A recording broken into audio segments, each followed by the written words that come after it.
welcome to Tracy Momi Reads. I am back again with another video.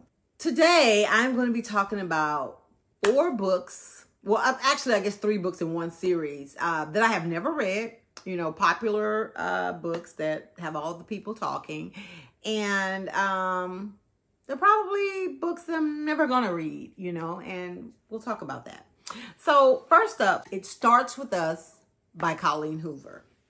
Okay, so I did a skim through, if I'm being completely honest, of It Ends With Us, you know, and when I started reading it, you know, I was kind of like, okay, you know, I was kind of into it or whatever, and then, you know, the flashback and, you know, that type of thing. It quickly went downhill for me, you know.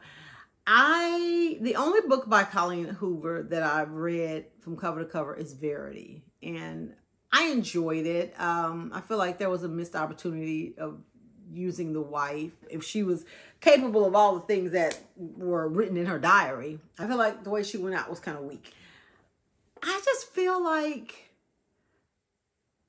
and this is not a Colleen Hoover bashing moment, but just to explain that she has so many books. I mean, as evident, when you're scrolling through like the Bookstagram or the Book Talk, when you walk into Target, when you walk into Walmart, when you walk into Barnes & Noble, it's just like Colleen Hoover's section. It's almost like her books have become their own genre.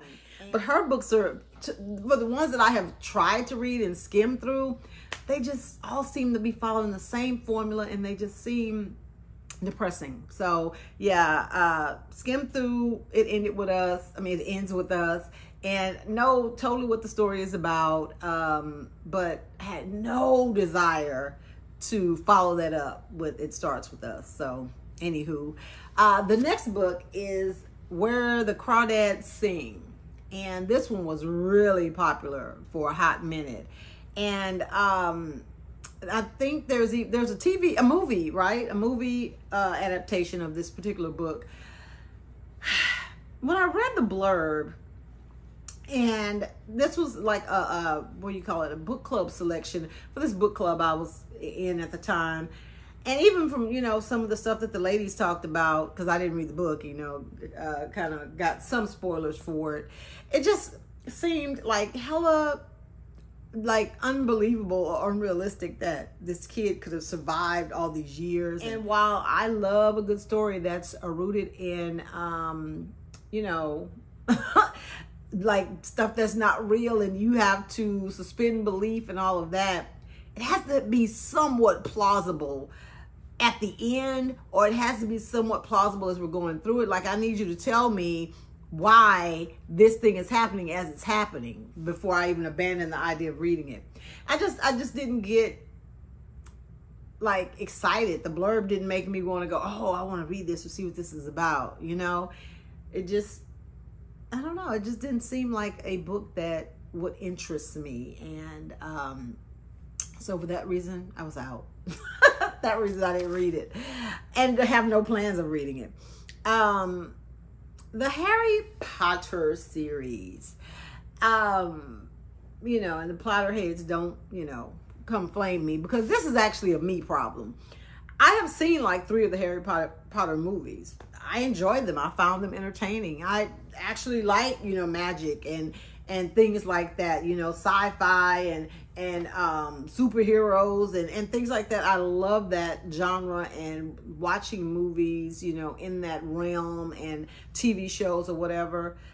I can't read books like that though, because I think there may be a limit on my imagination. Like, I can't fathom what you mean when you're saying this thing is happening in some of these books. It's just so beyond, you know. That's why I have never gotten into the fantasy books, you know, other than some, you know, Twilight books or Interview with the Vampire. I read that one. And I read another book with a vampire. I guess because I have like a thing for vampire lore, but anything beyond that, absolutely love, you know, superheroes.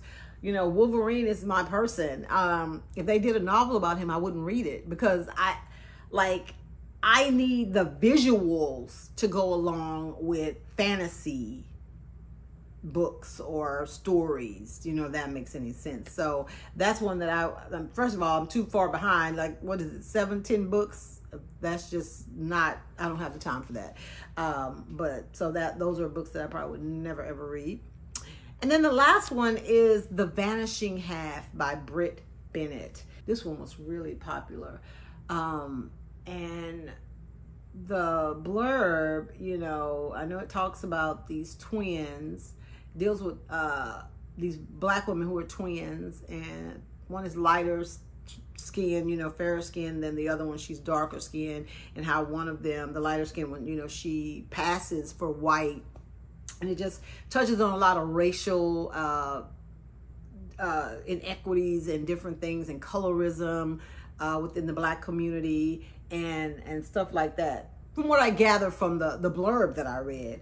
And I have never been a fan of, like, I'll read a historical drama, because one of my all-time favorite books is I'm trying to see if it's over here, Wake of the Wind by J. California Cooper, and that book takes place right after emancipation, so it's totally at the beginning of Reconstruction.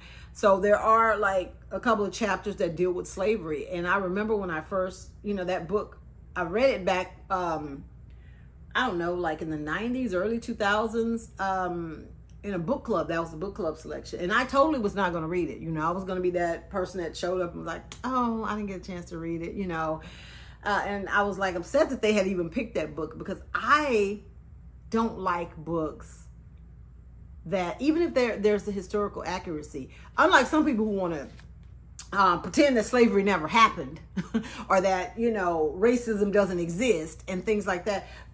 It's not, I mean, I'm a black woman. I know better than anybody that the shit is real.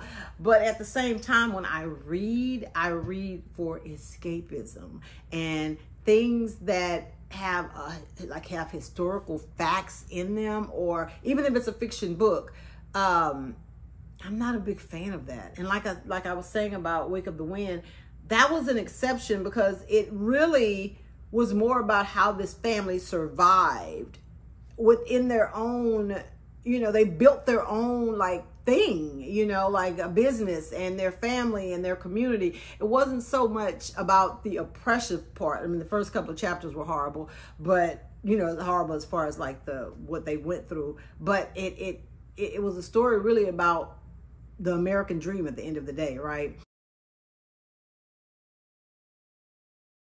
I'm 53, like I've said several times on the channel. I mentioned my age, and my generation is the first generation, you know, after the civil rights, you know, post-civil rights generation. Like, my mom couldn't drink out of, like, when she was a kid, she couldn't drink out of like a regular water fountain. She had to go to a colored water fountain, you know. My grandmother, you know, same thing, had to ride the back of the bus. Up until I was 18 years old, my great grandmother was still alive, and she was born in 1899. So let's just think about the atrocities that she's seen, and, you know, her parents and their parents potentially being slaves. It's just too close to home for me. I don't like reading books like that have anything to do with any part of black people being oppressed, fiction or not. I just can't. And even if there's a bigger message at the end, or you know, or something like that, just going through the paces and reading that, like I said, Wake of the Wind nearly broke me, but I stuck it out because I wanted to see where it was going. And that was the first and last book I have ever read like that. So books that deal with, you know, colorism and race relations, or police brutality, that's a hard no. Pass. Totally not interested in any books like that. Don't care how well written they are. Don't care how many Pulitzer Prizes they win. Don't care how many book talks are made about them. That's never going to be something I'm going to be interested in. So anyway, I hope that gives you guys a little insight to kind of my reading preferences and habits. So this, I think I'm going to consider this part 1. Because I was trying to go through some books, and there were so many books that I was like, oh, you know what? Actually, I might want to read that one. Oh, I might I need that, you know. But I know that there are several more that I've seen come across, and I'm like, oh yeah, I'm never gonna read that.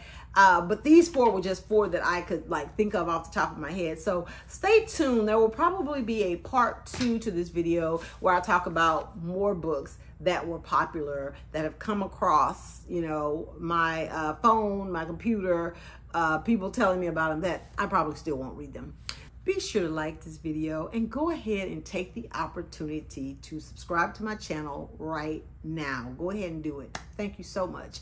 Thank you so much to the people who are already subscribed, to all of you who take your time to leave a comment, all of you who do, you know, like the videos. I sincerely, sincerely appreciate it. I'll see you next week. Bye.